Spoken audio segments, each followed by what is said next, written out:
Que el Señor les bendiga, mis hermanos y mis hermanas. Gracias por estar conectados conmigo. En el nombre de Jesús. Que Dios les bendiga. Yasmina está conectada ya. Y 362 personas están compartiendo conmigo, conectados. Le doy gracias al Señor por eso. Eh, es una gran bendición el poder compartir la palabra con una cantidad de personas. Quiero decirle que una de las principales personas conectadas, o sea, una mayor cantidad de personas conectadas, son de Brasil, México, Colombia, muchas personas de Estados Unidos, Chile y bueno, muchos de Argentina y de Mendoza. ¿Sí? Bueno, vamos a estar viendo en la primera carta de Pedro, ¿sí? Primer carta de Pedro, ¿sí? En el capítulo 1, versículo 1. Y vamos a ir leyendo poco a poco para que podamos ver cuál es el enfoque que tiene el apóstol Pedro cuando está predicando, ¿no? Y vamos a leer en el nombre del Padre, del Hijo y del Espíritu Santo, y el pueblo dice amén.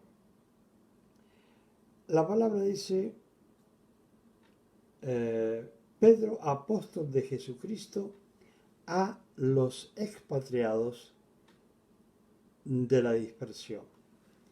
Vamos a, vamos a tratar de ver, hay personas que puede que conozcan muchísimo eh, de Pedro, pero puede que haya personas que no conocen mucho de Pedro. Siempre que vamos a hablar de Pedro o se habla de Pedro, se habla de, por ejemplo, que lo negó a Jesucristo, que eso lo hacemos todo el tiempo, y que caminó un poco sobre las aguas, cosa que no lo ha hecho nadie de los que siguen al Señor.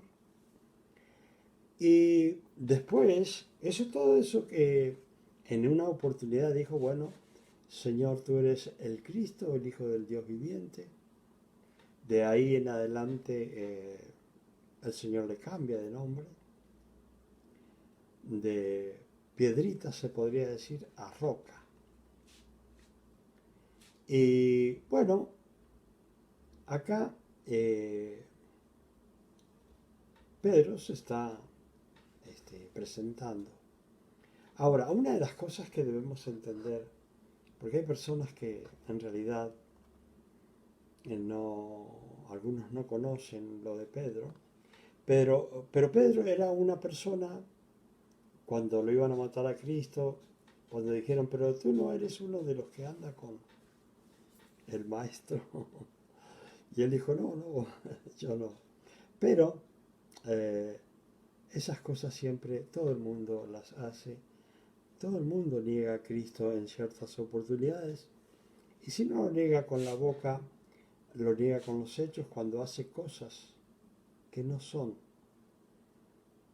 eh, que son contrarios a los mandamientos de Dios. Así que, más allá de asombrarnos, debemos tomar en cuenta qué es lo que nosotros hacemos que no corresponda ante la presencia de Dios.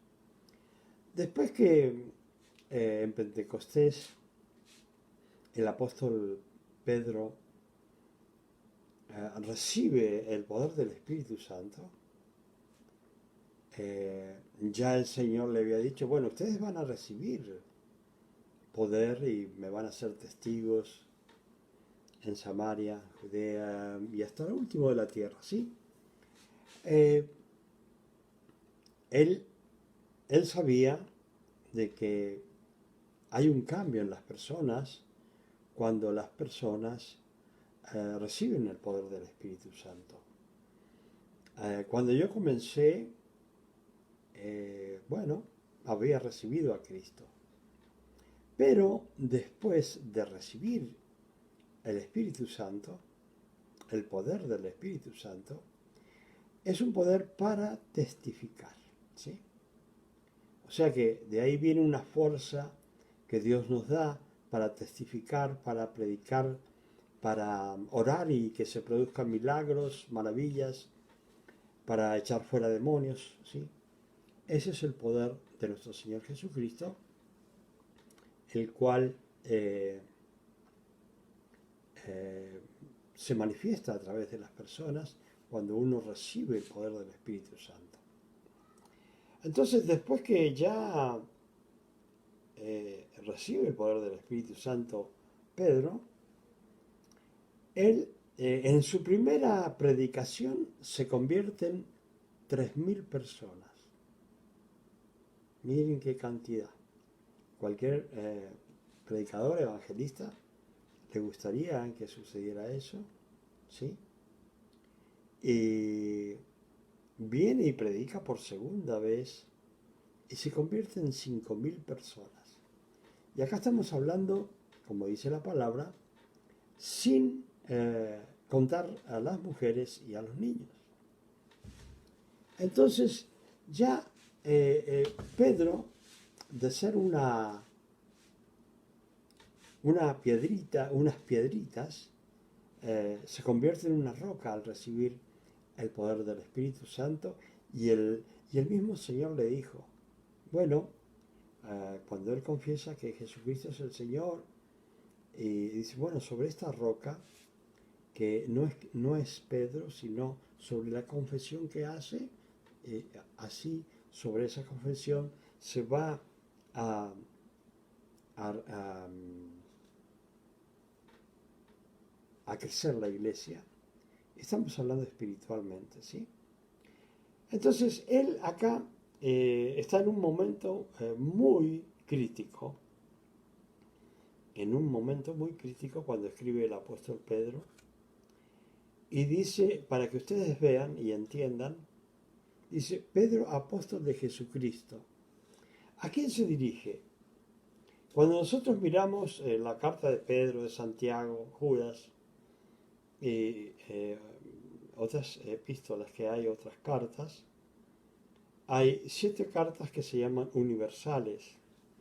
Entre las cartas universales es esta primera y segunda de Pedro. ¿Sí? Está las cartas de Juan también. Primera, segunda y tercera carta de Juan. Son cartas, se puede decir, universales, porque esas cartas iban recorriendo las iglesias, ¿sí? Porque era lo poco que tenían después de haberse convertido, porque lo que tenían antes que eso era nada más que Pentateuco, ¿sí? Solamente Pentateuco tenían. Entonces no podían guiarse por otras cosas, ¿sí?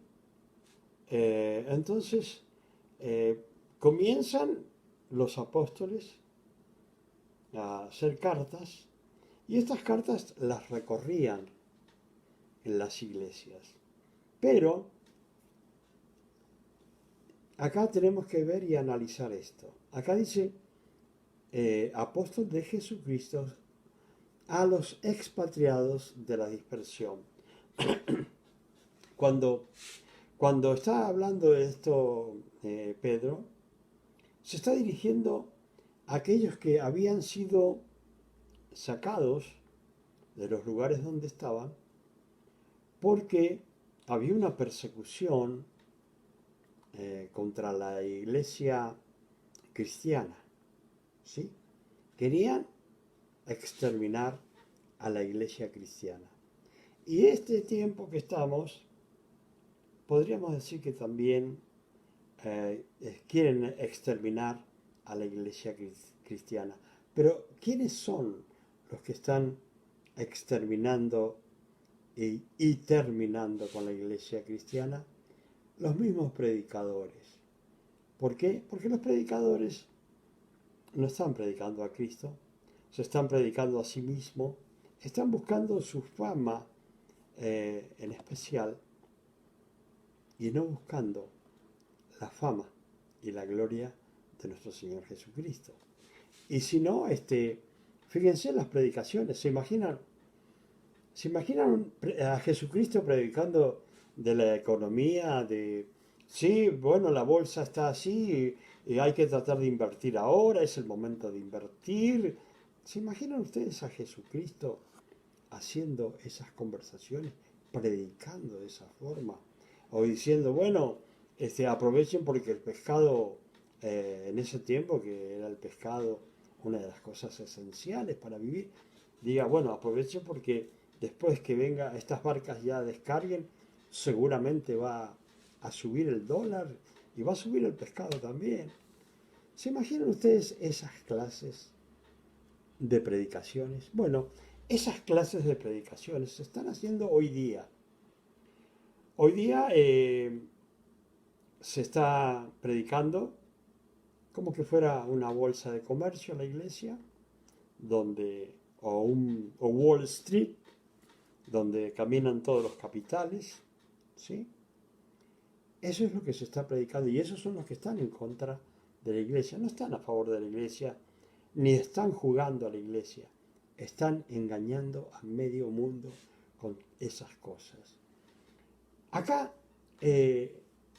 Pedro se dirige a las personas que están siendo perseguidas por predicar la sana doctrina, ¿sí? Hoy en día nadie persigue a los sinvergüenzas, a los estafadores, ¿sí?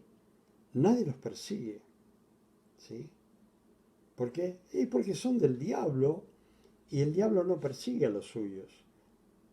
El diablo persigue a los cristianos. Entonces aquellos que hoy en día quieren predicar la sana doctrina, y lógicamente van a ser perseguidos. Y algunos por tener las iglesias un poco vacías,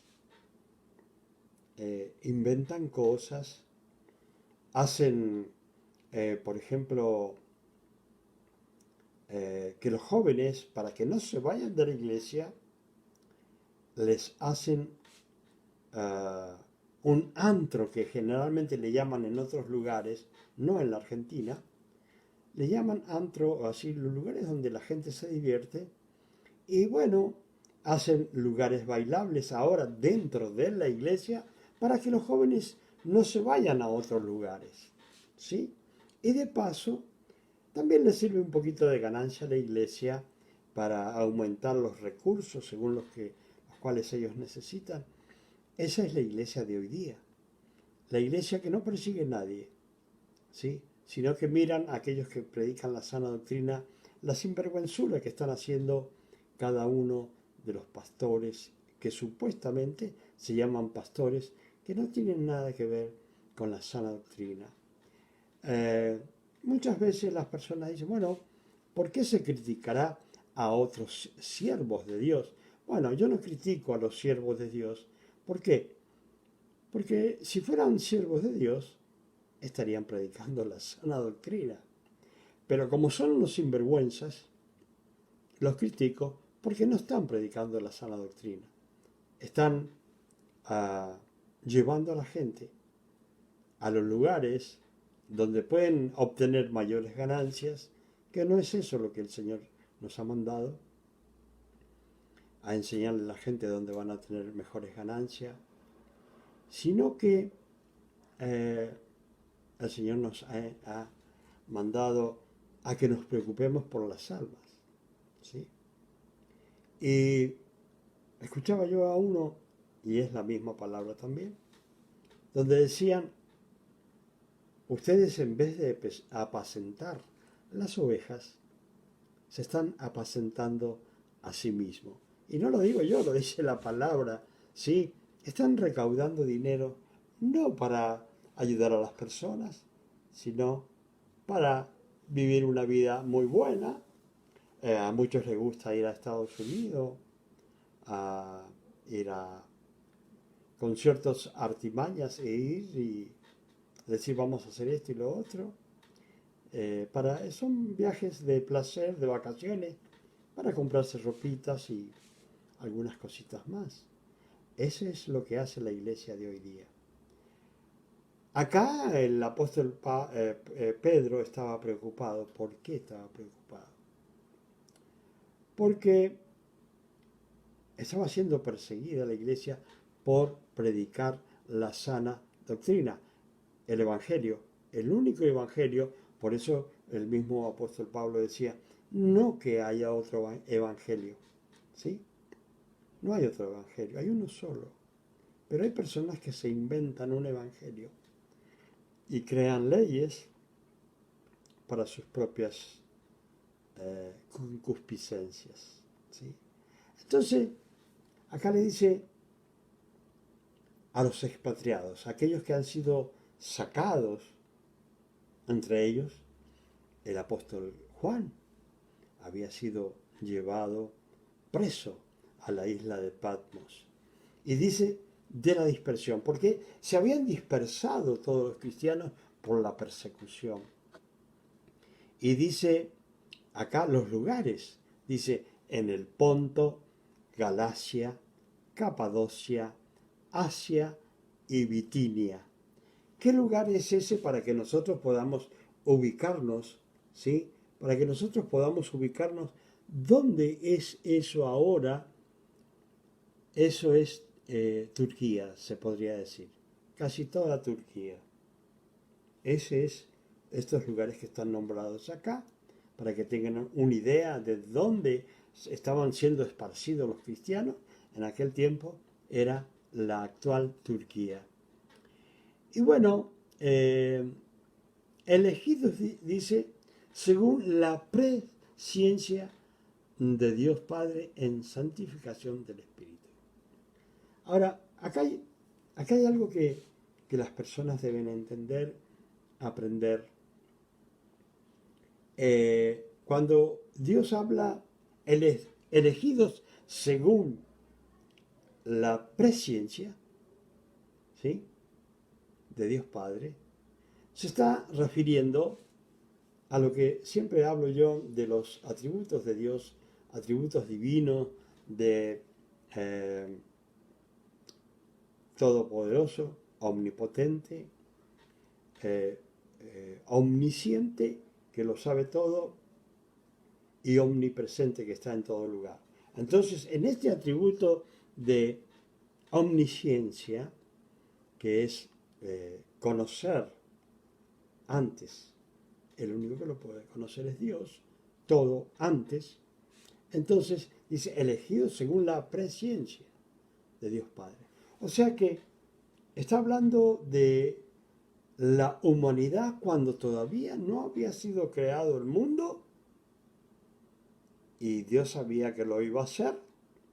Ya sabía quiénes iban a estar ya elegidos para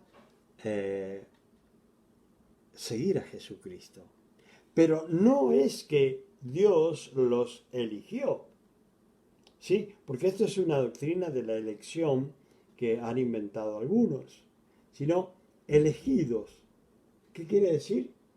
Según la presciencia. No fueron elegidos por el dedo de Dios, sino que fueron elegidos desde antes de la creación del mundo por la omnisciencia o el conocimiento de Dios, ¿sí?, de los cuales esas personas, como usted y yo, íbamos a decirle sí a Jesucristo. Entonces, ya desde un principio, en la presencia de Dios, nosotros cuando hemos nacido ya, Dios sabía en el vientre de nuestra madre de que estábamos llamados, ¿sí?, a ser hijos de Dios y seguidores de Jesucristo. ¿Sí? Entienda eso. No fue elegido por el dedo, ¿sí?, sino por señalarlo, sino fue elegido porque Dios sabía que usted le iba a decir sí a Jesucristo desde antes de la fundación del mundo. Eso significa presciencia, ¿sí? presciencia, ¿sí?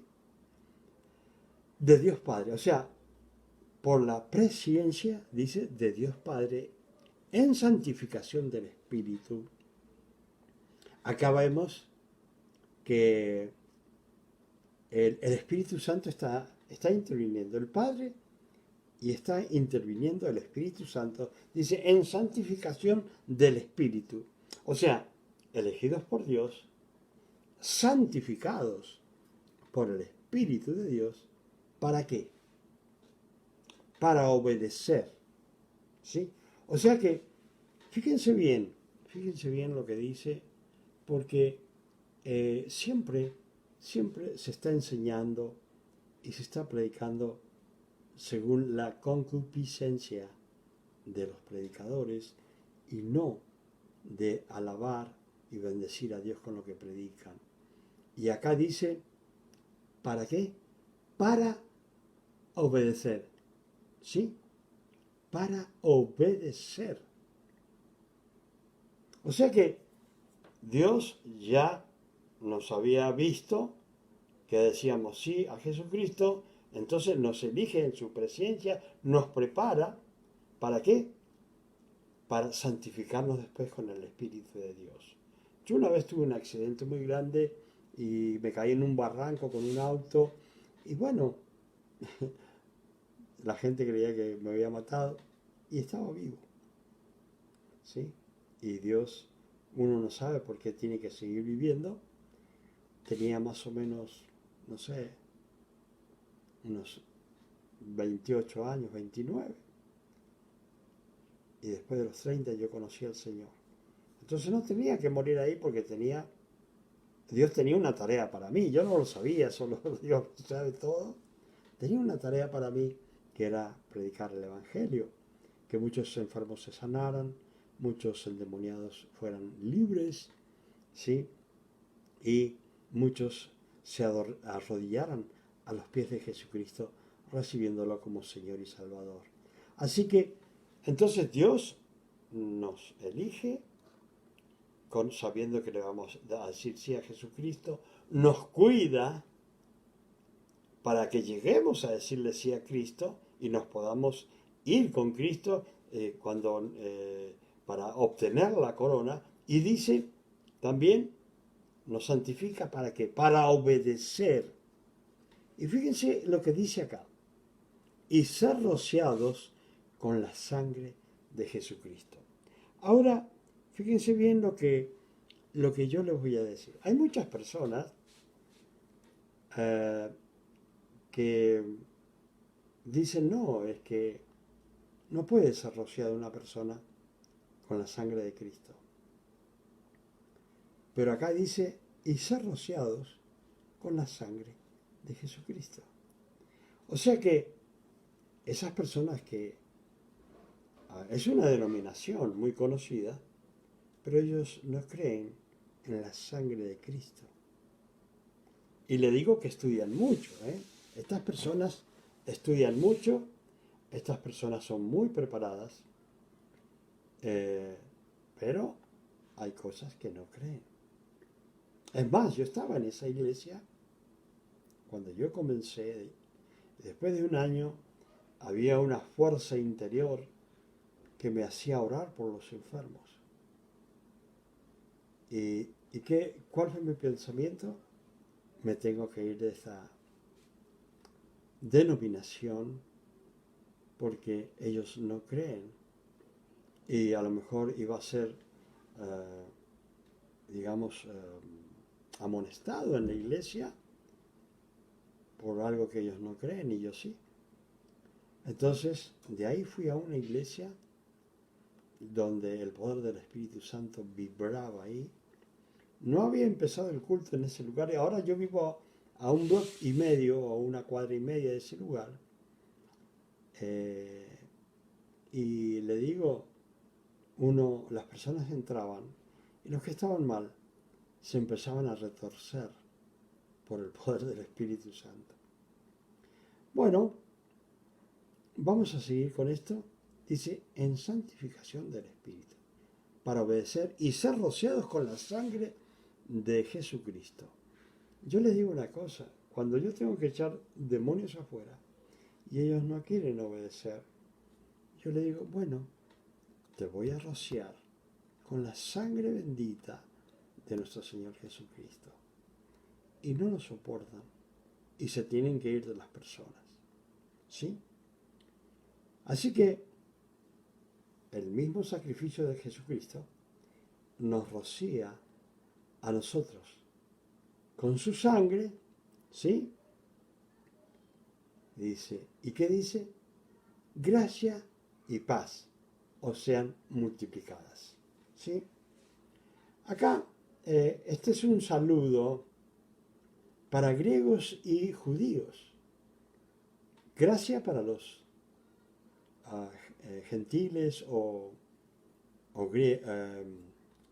griegos y paz, shalom, para los judíos. Dice, gracia y paz os sean multiplicadas. O sea que cuando decimos a alguien paz, la paz de Cristo, Dios te bendiga, Jesús te bendiga, también le decimos que la gracia y la paz sean multiplicadas en tu vida y en tu familia. Esto que he estado leyendo es una presentación de la carta de Pedro, pero es una presentación de todos los que escribían cartas en aquel tiempo. ¿Sí? Es el mismo estilo. Entre las cosas quiero decirle que el mismo apóstol Pedro no la escribió con su mano, inspirado en el poder del Espíritu Santo, sino que él iba recibiendo la inspiración del Espíritu Santo y Silvano iba escribiendo esta carta. ¿Sí? Entonces, claro, hay muchos que comienzan a preguntarse cómo fue escrita esta carta de una forma tan especial de una persona que en pocas palabras tenía mucho estudio y sin embargo cuando miran a Pedro lo miran como una persona tosca, sin educación, pero otros dicen, bueno, era comerciante, así que seguramente tenía alguna educación. ¿Sí? El asunto es que Pedro fue inspirado por el poder del Espíritu Santo para escribir esta carta y él se presenta en esta primera parte. Ahora, él nos está hablando de una esperanza viva y dice, bendito el Dios y Padre de nuestro Señor Jesucristo. O sea que el apóstol Pedro está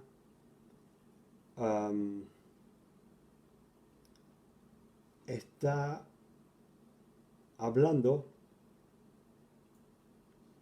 del Padre de nuestro Señor Jesucristo, que sea bendito. ¿Por qué? Porque los apóstoles entendían lo que habían recibido de Dios. En un principio no, aún Judas Tadeo ni Santiago creían que Jesucristo, su hermano carnal, era el Hijo de Dios. ¿Sí? No lo creían. Y después creyeron. ¿Sí? Y acá dice, bendito el Dios y Padre de nuestro Señor Jesucristo. ¿Sí? Y podemos decir nosotros, bendito el Dios y Padre de nuestro Señor Jesucristo y nuestro Padre celestial. ¿Sí? Es nuestro Padre celestial.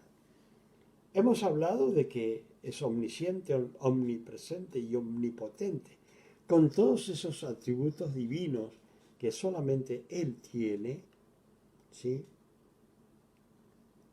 ¿Sí? Que solamente Él tiene y que lo tiene el Hijo y que lo tiene el Espíritu Santo. También es un Padre. Y como Padre, es un Padre amoroso, bueno. Y ¿saben una cosa? Que desea lo mejor para nosotros. Muchas veces nosotros como padres, aún siendo padres terrenales, tratamos de decirle a nuestros hijos lo que es bueno y lo que es malo ante la presencia de Dios. Pero cuando le decimos a un hijo que no haga algo que es en contra de la voluntad de Dios, eh, se enojan. Pero no han sido los padres terrenales los que han creado, han, han hecho los mandamientos, estatutos, sino que el Dios y Padre nuestro es el que ha hecho los mandamientos, los estatutos, los cuales nosotros debemos cumplir. Y dice, el bendito el Dios y Padre de nuestro Señor Jesucristo, que según su grande misericordia nos hizo renacer para una esperanza viva. Fíjense bien,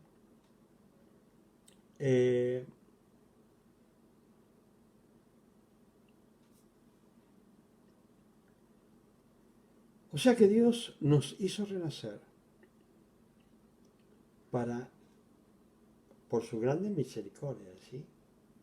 Porque siempre que tenemos problemas, que tenemos dificultades, por lo general las personas dicen, bueno, Dios no tiene misericordia conmigo, Dios no tiene, eh,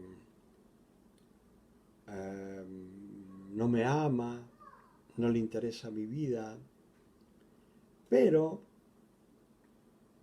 a Dios acá dice la misma palabra, bien claro, que dice, según su grande misericordia. ¿Y qué hizo Él con esa grande misericordia? Nos hizo renacer para una esperanza viva. Cuando hablamos de renacer para una esperanza viva, debemos analizar que nosotros fuimos llamados para tener a Jesucristo como Señor y Salvador de nuestras vidas. Entonces,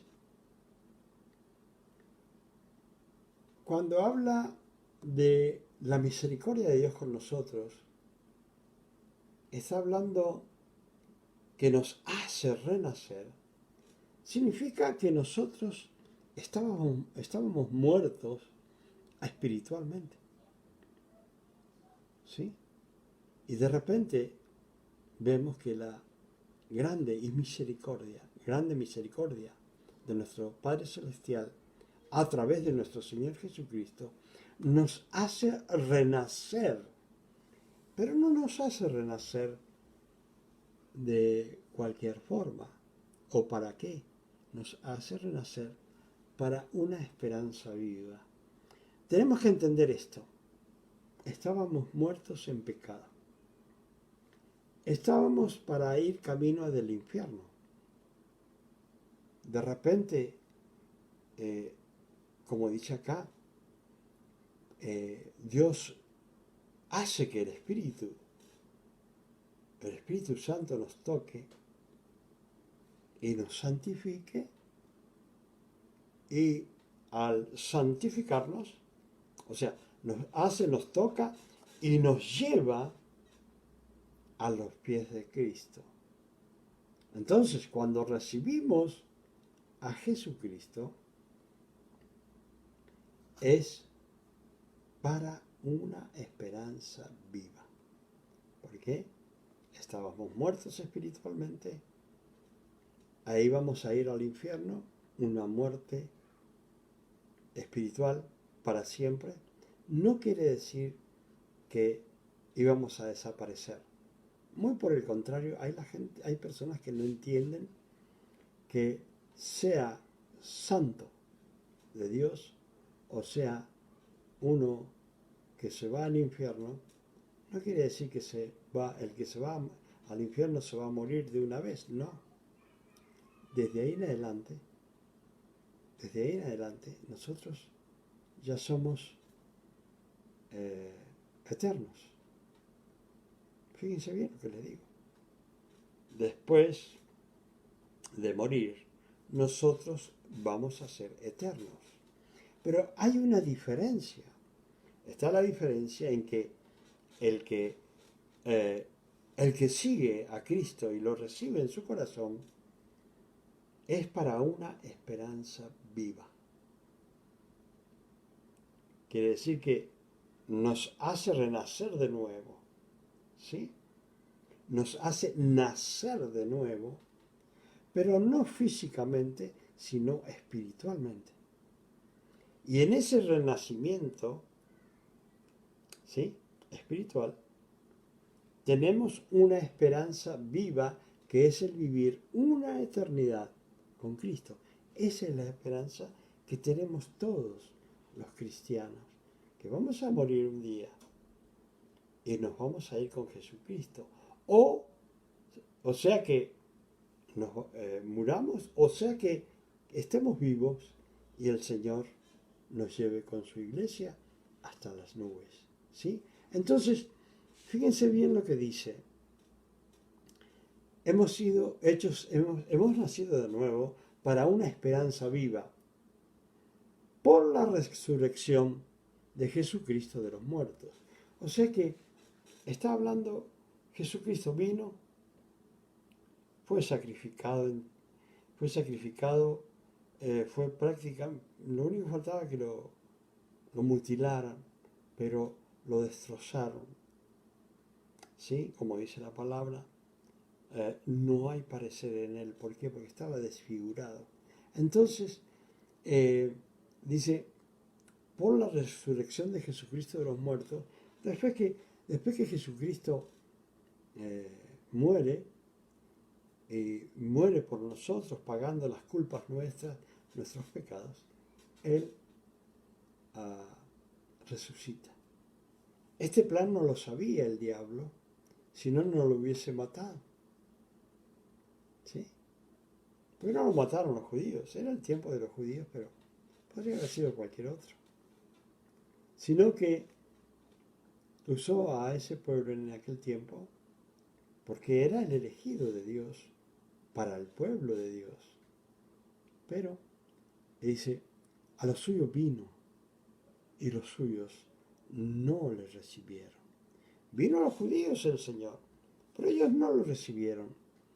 Pero ¿qué dice en Juan, primer capítulo del Evangelio de Juan? Dice, y a los que le recibieron, les dio el derecho de ser hijos de Dios. Entonces, acá dice, bueno, por la resurrección de Jesucristo de los muertos, ¿para qué? Fíjense bien, ¿para qué nos hizo renacer para una esperanza viva? Nos hizo renacer, ¿sí?, para una herencia incorruptible. O sea, en realidad, hoy día somos somos corruptibles. Hoy día. Y somos contaminados, ¿sí? Pero la herencia de Cristo, en Cristo Jesús, es una vida eterna, una herencia incorruptible, donde ya no nos van a corromper, ni nos vamos a dejar corromper, porque no va a haber quien nos corrompa. A eso nos ha llamado, a esa esperanza nos ha llamado el Señor, a que no vivamos en el pecado, en el adulterio, en la fornicación, robando, defraudando. No. Dios bendiga a Miguel Ángel Vaquero. Que Dios le bendiga. ¿Sí? Dios le bendiga, mi hermano. Gracias por compartir conmigo. Entonces, fíjense bien, nos hace renacer para una esperanza viva. ¿Sí? Por la resurrección de Jesucristo de los muertos, para heredar junto con Cristo una herencia que es incorruptible. no se puede corromper, y una herencia incontaminada, ¿sí? O sea, que no se puede contaminar, e inmarcesible, dice, reservada en los cielos. ¿Para quién? Para ustedes, dice. O sea, nosotros, ¿sí? Que sois guardados, dice, por el poder de Dios mediante la fe. O sea que, mientras nosotros tengamos fe, Dios nos va a guardar para esa herencia. Porque hay muchas personas que piensan, bueno, yo me convierto, le digo sí a Jesucristo y ahí terminó todo. Pero ¿qué sucede? Acá dice, eh, que vamos a ser guardados por el poder de Dios mediante la fe nuestra. ¿Para qué? Para alcanzar salvación. ¿Sí? ¿Qué dice la palabra? El que perseverare hasta el fin, ese va a ser salvo. ¿Sí? Entonces, ¿qué dice? Para alcanzar la salvación que está preparada para ser manifestada en el tiempo postrero. Hermanos, hermanas, amigos, amigas, estamos en el tiempo postrero. Estamos en el tiempo en que Dios está llamando de una forma u otra a la humanidad. Y la humanidad no está preocupada por Dios. La humanidad está siendo preocupada por su economía. Y es cierto que la economía ha afectado en muchos aspectos, pero no es el problema en realidad económico. ¿Por qué? Porque mi esposa como yo, que somos ancianos, ¿sí? 72 años, durante estos años de pandemia, Dios no nos ha hecho faltar absolutamente nada. Principalmente tenemos la comida. Segundo, tenemos donde habitar. Tercero, tenemos que ponernos como ropa y calzados. La comida no ha faltado. O sea que Dios ha sido bueno y va a ser bueno y siempre será bueno, ¿sí? Pero tenemos que tener fe para vivir en esa esperanza viva que tenemos, que es para obtener la corona de vida que Jesucristo tiene para darnos a cada uno de nosotros. Y dice, para alcanzar la salvación a través de la fe, ¿sí? Que está preparada para ser manifestada en el tiempo postrero. Esto se escribió hace 2000 años. Y por las manifestaciones que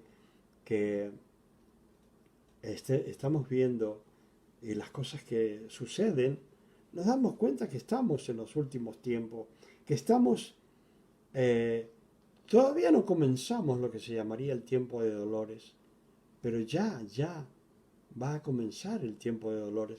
Porque fíjense bien, y ustedes pueden ver con la pandemia que estamos sufriendo, que aparentemente ya estaba desapareciendo. Sin embargo, la gente no quiere escuchar, no quiere entender. Entonces, la pandemia se vuelve más efectiva, se puede decir, en matar más gente, en contaminar gente más rápido que antes, con este llamado coronavirus Omicron, está produciendo grandes contagios, ¿sí? E inmediatos. ¿Y quién puede parar eso? Solo Dios.